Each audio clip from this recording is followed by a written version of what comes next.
Salut tout le monde, salut, bonjour, bonsoir, welcome à l'année 2023. On se retrouve pour faire une petite vidéo rétrospective de l'année 2022 et pour parler de l'année 2023.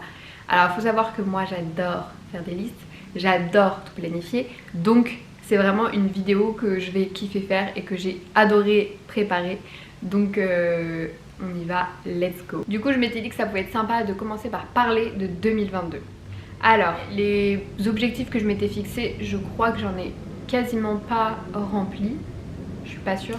Mais en fait j'avais pas du tout prévu l'année qui allait se passer à ce moment là, vraiment c'est dommage parce que je savais pas, je me rappelle plus dans quel mood j'étais. Mais je crois que j'avais commencé l'année dans un mood pas ouf parce que mon travail me saoulait très très fort. Et du coup j'étais pas très motivée à ce moment-là et j'avais un peu l'impression d'être coincée, j'étais pas très bien là où je vivais je pense. Enfin je me rendais pas compte que ça avait autant d'importance, mais maintenant que j'y pense, maintenant que j'ai du recul, je me rends compte que ça a beaucoup d'importance. Du coup pour les objectifs, c'est vrai que j'ai fixé un truc trop haut par rapport à tout ce qui s'est passé dans mon année en fait. Je m'étais dit que ça pouvait être plus intéressant de me concentrer sur mon évolution dans l'année plutôt que mes accomplissements parce qu'en fait j'ai pas accompli énormément de choses. Pourquoi? Parce que j'étais dans une année transitoire, ça se dit je crois. C'est-à-dire que j'ai déménagé 3 fois dans 3 villes différentes surtout, parce que c'est pas juste j'ai changé d'immeuble, hein, j'ai changé de ville à chaque fois. Et j'ai beaucoup bougé à droite à gauche et j'étais jamais chez moi.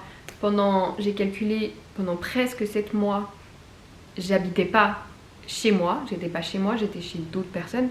Et je crois que ça joue beaucoup pour vraiment accomplir certaines choses.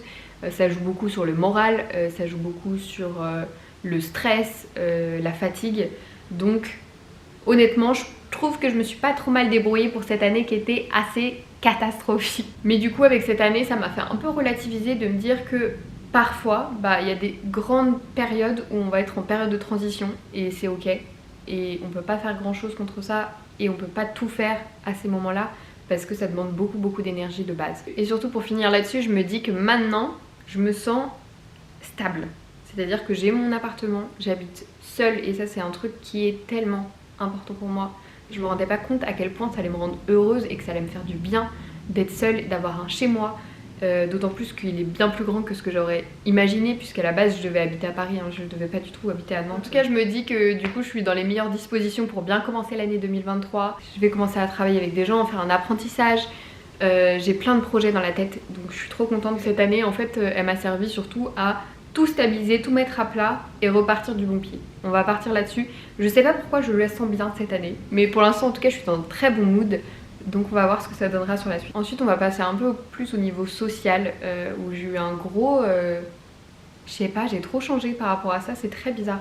Faut savoir qu'en 2021, oui donc il y a 2 ans, en 2021 j'avais une période où je sortais mais énormément. Vraiment je suis beaucoup sortie. Et c'est comme si j'avais dépassé mes limites et qu'à partir de ce moment là j'ai tout coupé. Je me suis beaucoup renfermée sur moi-même, j'ai plus du tout eu envie et encore maintenant j'ai du mal à avoir l'envie de sortir, de voir des amis. Ne serait-ce que j'étais très fêtarde avant, je le suis plus du tout. Sortir dans des bars, sortir dans des boîtes, c'est plus du tout quelque chose qui me donne envie.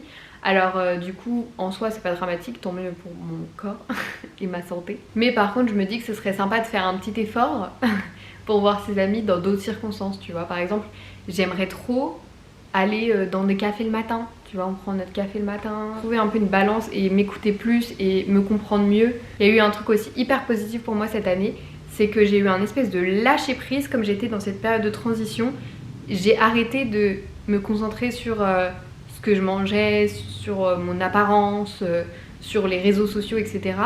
Donc je dis pas que les réseaux sociaux ils m'ont fait du bien toute l'année et que j'étais totalement détachée de ça, pas du tout. Je pense que même j'ai eu des périodes hyper down à cause de ça. Mais je trouve que je me suis beaucoup améliorée par rapport à ce que j'ai vraiment envie de faire. Ce qui me tient vraiment à cœur, ça c'est un truc que je commence doucement à comprendre. En tout cas globalement j'en retire quand même beaucoup de positifs de cette année. Même si ça a été hyper instable, j'ai vraiment adoré Non, j'ai pas adoré cette année quand même. J'ai pas du tout adoré cette année. Mais en tout cas, j'en retire beaucoup de positifs et j'ai appris beaucoup de choses sur moi-même. Et je pense que je suis vraiment parée pour l'année 2023. Et j'espère vraiment qu'il va se passer plein de choses. Et ça commence déjà très bien. Donc qu'on continue sur cette lancée-là, ce serait parfait. Du coup, je me suis dit que cette année, j'allais faire un mood board. Quelque chose que j'ai pas du tout l'habitude de faire. En général, je marque juste mes objectifs. Mais comme c'est quelque chose de plus global, on va voir ce que ça rend. J'ai jamais fait ça, mais je me dis pourquoi pas. Et puis ce sera plus visuel pour vous, plutôt que de m'entendre parler toute la sainte journée là. Et puis même je trouve que quand on choisit des photos pour représenter ce qu'on veut, c'est hyper représentatif du mindset qu'on a à ce moment-là. Je me dis pour l'année prochaine faire un petit récap, ce serait pas mal. J'ai pas vraiment de goal à proprement parler. J'en ai quelques-uns mais qui se font un peu sur le long terme surtout. D'ailleurs ça fait partie d'une liste que j'ai faite. Dites-moi si c'est ridicule. Mais c'est une liste que j'ai faite et que j'ai vue sur les réseaux. Enfin voilà, donc j'adore faire des listes encore une fois, donc forcément ça m'a plu direct. Et ça s'appelle 30 before 30. C'est une liste de 30 choses qu'on voudrait accomplir avant ses 30 ans. Donc comme j'y arrive doucement. Si jamais ça vous intéresse, peut-être que je pourrais faire une petite vidéo là-dessus. Je sais pas trop si je partagerai tout. Je suis en train de me demander. En vrai c'est pas forcément des trucs très personnels donc ouais peut-être que je les partagerai, on verra. Alors en premier je voulais surtout du coup regagner un peu cette énergie sociale et la transformer en quelque chose qui me plaît vraiment.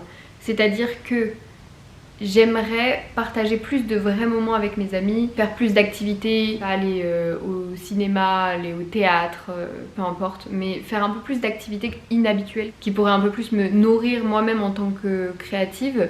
Et en plus de ça, passer un bon moment avec mes amis, faire des choses un peu plus particulières comme sortir, aller voir un spectacle, bah, je trouve que ça crée des vrais moments qui sont inscrits dans le temps. Donc voilà, j'ai pris une petite photo de plage en mode coucher de soleil, en mode apéritif, ça j'adorerais faire des petits apéros sur la plage en été là. Ah là là, ça va être incroyable. Ensuite j'ai mis m'écouter plus, donc ça va avec le fait d'apprendre à se comprendre, savoir ce qu'on a besoin, savoir dire non aussi, parce que ça c'est un truc que j'ai beaucoup de mal à dire et voilà, m'occuper de moi, de ma propre personne. J'ai du mal à me dire ok là au fond de moi j'ai pas envie de faire ça, donc du coup le fais pas, je vais le faire quand même en fait parce qu'on me le demande. Voilà, pas ouf, donc ça on arrête en 2023. Ensuite il y a un truc que je veux continuer cette année, c'est avoir un rapport hyper positif, que ce soit au sport, pour la nourriture, pour les réseaux sociaux, et de pas me prendre la tête, faire que des choses parce que ça me fait plaisir, pas parce que j'ai envie de perdre 10 kilos par exemple. Du coup ça passe par un truc qui marche beaucoup avec moi et que j'adore, me challenger et avoir un peu un but derrière tout ça, qui n'est pas de perdre 10 kilos parce que c'est pas possible. Mais par exemple pour la course à pied, je sais que c'est quelque chose qui me fait déjà beaucoup de bien mentalement, et au-delà de ça j'ai trop envie de participer à des courses. J'ai beaucoup aussi aimé la randonnée parce que c'est vraiment un dépassement de soi, dans le sens où bah t'es bloqué quelque part en fait, donc t'es obligé de continuer. Et même si t'en peux plus, bah tu continues et il faut être mentalement ok avec ça. Parce que moi personnellement, cette randonnée, j'ai souffert, beaucoup souffert, c'était compliqué pour moi. Mais pour autant, j'ai trop aimé faire ça et j'ai trop aimé me surpasser. Et surtout ne pas aller dans la frustration parce que c'est quelque chose que je gère très très mal. Que ce soit par exemple, pareil dans ma consommation, parce que j'ai toujours beaucoup acheté de vêtements par exemple. Il y a des périodes où je me disais non, il faut pas que t'achètes du tout. Donc j'achetais pas pendant 2 mois et en fait à la fin de ces 2 mois, bah en fait je partais en vrille totale et j'achetais tout le magasin d'un coup. Ensuite un peu toujours dans ce thème de se dépasser et de se challenger, j'aimerais bien apprendre plus de choses. J'ai toujours beaucoup aimé apprendre, mais il y a un peu ce truc là où j'avais l'impression que j'étais pas en capacité de le faire parce que ça prend du temps, parce que ça demande de l'énergie, ça demande de la patience très souvent. Et en fait je me suis rendu compte pareil en cette fin d'année, toute fin d'année, que bah en fait c'est quelque chose qui est grave accessible et que même si ça prend du temps, c'est tellement satisfaisant à la fin d'apprendre quelque chose vraiment. C'est-à-dire que j'ai commencé par exemple à tricoter, voilà. J'arrive vers mes 30 ans, c'est bon, j'ai 70 ans en fait. Mais du coup ça me fait trop plaisir de me dire que potentiellement, j'y suis pas encore, mais que je vais pouvoir faire des écharpes, des pulls à mes amis, à moi-même. Et au-delà de ça, c'est hyper enrichissant, c'est hyper gratifiant d'apprendre des trucs comme ça. Pareil au niveau des plantes, j'ai toujours été une quiche monumentale, j'ai toujours adoré les plantes, hein. Mais juste vraiment nulle à souhait pour m'en occuper, elles étaient tout le temps...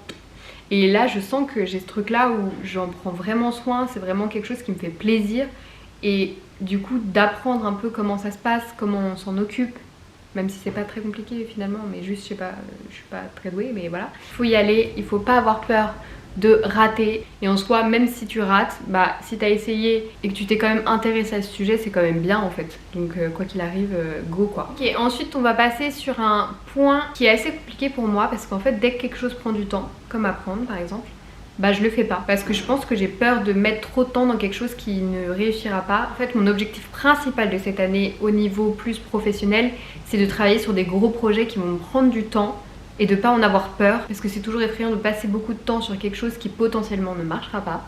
Et en fait c'est pas grave, parce que pareil c'est très enrichissant et je pense que t'apprends toujours beaucoup et t'apprends plus de tes échecs finalement que de tes réussites. Et je trouve ça tellement plus gratifiant aussi d'avoir passé beaucoup de temps, d'avoir fait beaucoup de recherches, d'avoir donné beaucoup de ta personne en fait pour arriver à un but. Genre faire un film par exemple, ça prend mais un temps fou. Du coup quand ça sort, bah, ça va être une sensation assez incroyable. Je vais pas faire de film, rassurez-vous. Mais dans mon domaine, on va dire, j'aimerais bien faire des plus gros projets. Il faut pas se concentrer sur la finalité et se dire que voilà, c'est ça qu'on attend.